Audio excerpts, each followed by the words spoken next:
Persistent inflation and lingering COVID concerns are significant risks to the U.S. economy in 2022. Here to explain more and discuss AM Best Annual Review Preview Report on the U.S. economy is Associate Director Ann Modica. And Ann, can you take us through some of the bright spots in the U.S. economy in 2021? Sure, John, and thank you. So the U.S. economy continued to show remarkable resilience in 2021 and has had one of the largest economic expansions in decades. We would have to go back to the 1980s to get this above-trend economic growth. So what were the bright spots? Well, first, the consumer. The consumer accounts for approximately 70% of total GDP and was strong.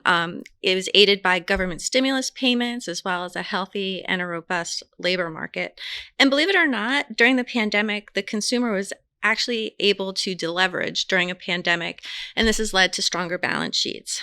For the labor markets continue to add back the jobs that were lost during the pandemic by adding almost 7 million jobs for the year, and this brought the unemployment rate down to 3.9% at the end of the year, and that's pretty close to where we were at the start of the pandemic. And then the real estate market had another extremely strong year. Are there potential negative factors that insurers will be on the lookout for as we move forward? Insurers, like most businesses, will face some challenges this year that were not as pronounced as they were in 2021. First, economic growth is very likely to slow this year as government spending does tighten. And then there's persistent inflation and its effect on both business and consumer behavior. And this is definitely a concern for this year. The longer that inflation remains elevated, the greater the likelihood the Fed's target of 2% becomes unanchored. And this all really leads to what the Federal Reserve will do in the face of these pressures of the slowing growth and the higher inflation.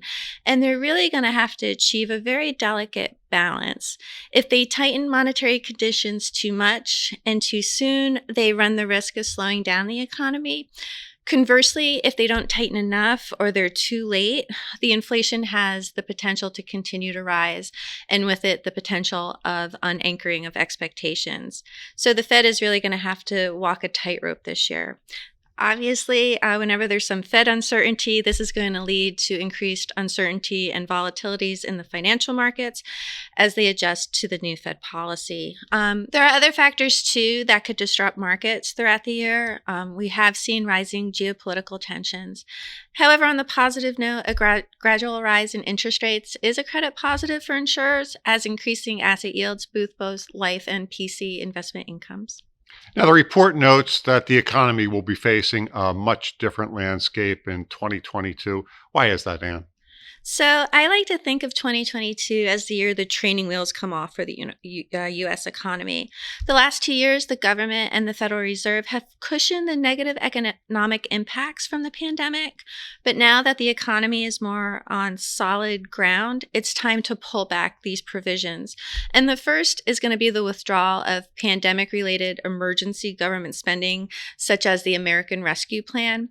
And this pullback in spending will be a drag on economic activity this year. In 2020 and 2021, government spending was over 20% of GDP.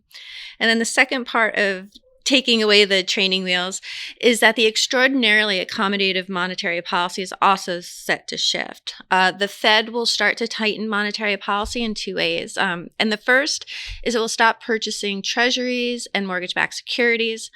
At the start of the pandemic, the Fed was purchasing $40 billion a month in assets, and this in mortgage-backed securities and another $80 billion in treasuries.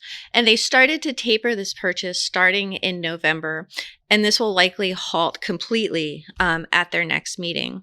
Additionally, the Fed will also start increasing the federal funds rate from the zero lower bound, and it will start the tightening process in its March meeting and continue to increase interest rates likely throughout the year. So, what are some of the factors that we're seeing in the record level of inflation? Inflation is very much the topic of discussion lately, with it being at its highest level in decades. The latest headline number came in at 7.5% in January. And, people are really feeling this on a day to day basis when they buy food or fill up their cars with a tank of gas. And there are numerous reasons why inflation is so high. First, there have been supply chain issues, and these issues were caused by both supply and demand factors.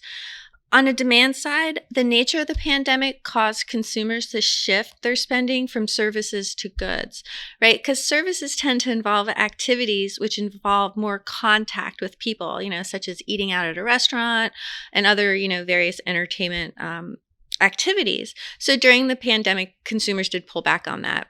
As a result, the consumer shifted their spending to goods, and the price of goods increased by over 15% year over year in December.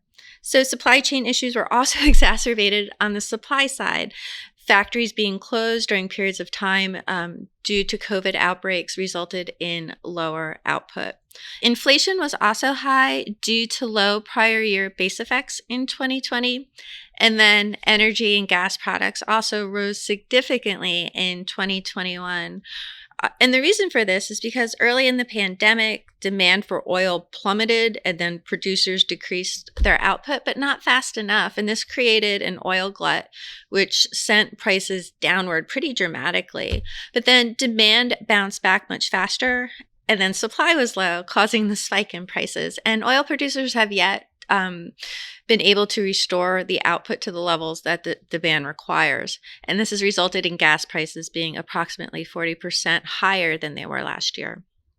And how did the real estate market perform in 2021? The real estate market had another banner year in 2021. Low mortgage rates and high demand for homes combined with a lack of inventory really drove prices higher. If you look at the Case-Shiller housing index, housing prices were up almost 19% year over year in December, with every region in the country registering a double-digit gain for the year.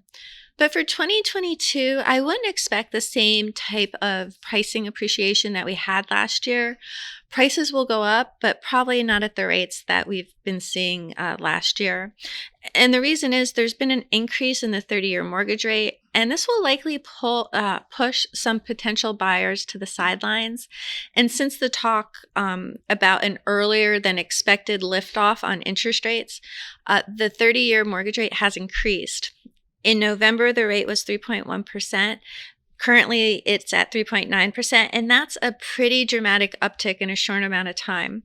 So let me end this on a positive note. With all this being said, the historical rate for the 30-year fixed rate mortgage is around 8%, and currently we're at 4%, so half of the historical average. So, the rates are still well below historical averages. Thanks, Ann. Thanks, John. I was Associate Director Ann Modica, and I'm John Weber for I Am Best TV.